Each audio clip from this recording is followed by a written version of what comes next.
economic policy? Is that a sound basis for running an economy? I ask you. Now, Mallam Nasir El Rufai, let me put that question to you. The question the CBN governor raised, I'm putting it to you now. The question the CBN governor raised, I'm putting it to you now.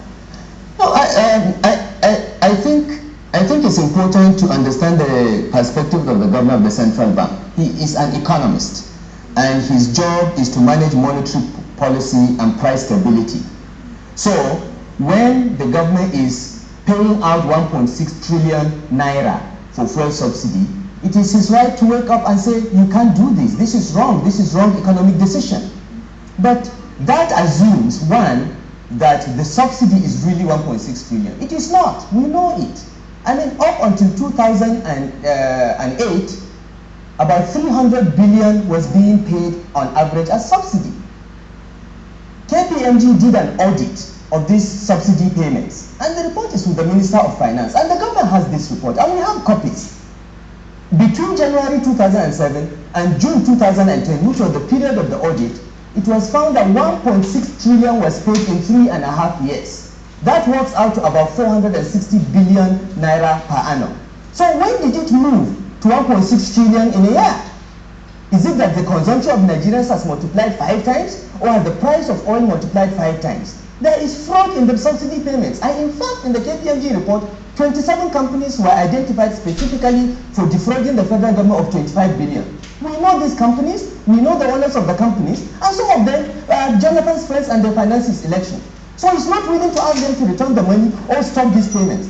The amount of subsidy to be paid in this country, if we do the numbers right, is between 300 and 400 billion per annum, not 1.6 trillion. Are you speaking authoritatively? Because if they fix that, then the concerns of the governor of the central bank about the huge deficit coming out of that will be reduced. That is one. Secondly, I think the administration is trying to behave like the person who kills his parents and then comes back to say, have mercy on me because I'm an orphan.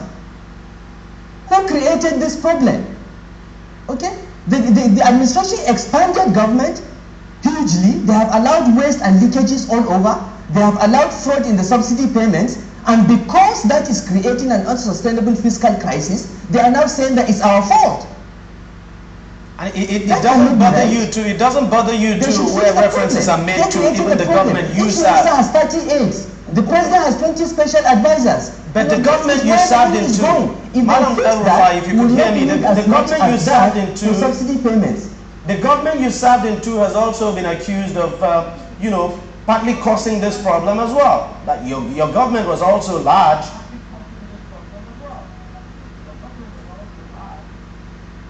No, that is not true. We cut down the cost of government. Okay, where in 2003, 70% of Nigeria's budget was towards recurrent. By the time we left in 2007, the last budget we submitted, we had brought down recurrent to about 54%. Check it. We monetized benefits. We ensured that no minister had cars maintained by the government. Ministers were not living in government houses because they are all monetized. We reduced the number of ministries to 23 before we left office. We merged duplicated agencies. I was in charge of public service reform. We let go 35,000 people from the federal civil service that ought not to be in the service. Okay? So we shrunk government. The Edward Jonathan administration expanded it. As minister, I had only 6 special assistants. And I had to get special exemption from President Obasanjo because as minister of FCT, I was like a governor. Every minister, and you can ask Ngozi, had only 2 special assistants. No one was allowed to have more than 2. Today, the secretary to the government of the federation has 12 special assistants. Doing what? He has 7 permanent secretaries. What are they there for?